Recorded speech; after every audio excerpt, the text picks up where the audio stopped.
What if I told you that an American teacher has been sanctioned right here in California just for showing a TRT World video to her students? Was found to have promoted a discriminatory bias towards Jewish students by showing that video, so she was reprimanded.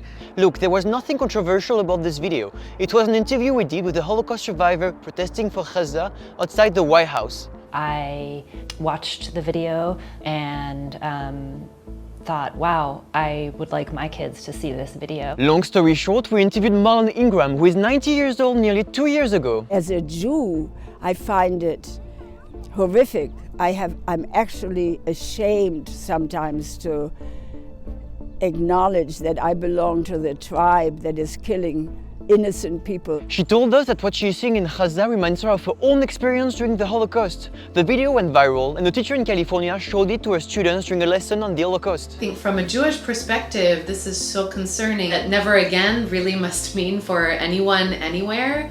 Otherwise, what is the point of Holocaust education in our school system? The teacher, Kauser, didn't want to be interviewed on the record because she was worried about the consequences. But we did speak with a lawyer and several activists supporting her. There were some very significant efforts to get her fired and destroy her life. She ended up switching schools, I believe. She is just very scared because of the harassment that she's endured. Why was she scrutinized the way she was? Is it because she was the only, the visibly Muslim teacher in the district? Yeah, it appears that it was. It was a deeply racist attack. Pro-Israel student group called Stand With Us took credit on Facebook and said they were basically responsible for getting this anti-Semitic teacher reprimanded. After she screened the video, a group of Zionist parents and some outside agitators filed a complaint. At school board meeting, they told lies about Turkey and TRT World and called both the Holocaust survivor and the teacher anti-Semitic.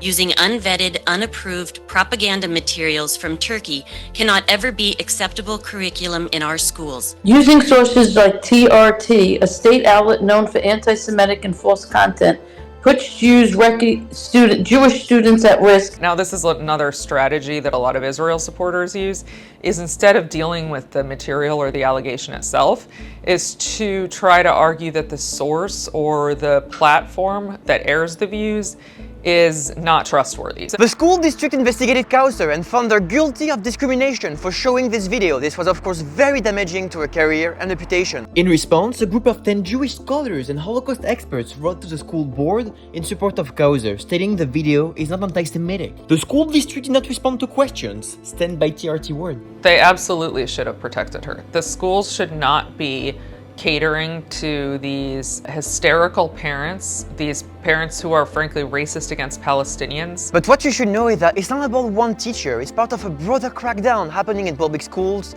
across the United States. Okay, no, the history of Palestine is absolutely, officially deleted from our classroom curriculum. Basically, anytime Palestine is raised in any context in a school setting, Israel organizations will accuse the teacher and the school of threatening Jewish students. Encouraging critical thinking is not anti-Semitism. Those Zionist organizations cannot define, they do not own what anti-Semitism is, what the Holocaust is. If you propagandize children early, it works. And I think that the Zionist lobby knows that and knows that it's very important to get these brains, these young brains, to think positively about Israel from the beginning. They can see that the Generation Z, the younger people, are not, don't view Israel favorably, and they're terrified. They're terrified of losing their influence because they know that's necessary in order to keep the money flowing.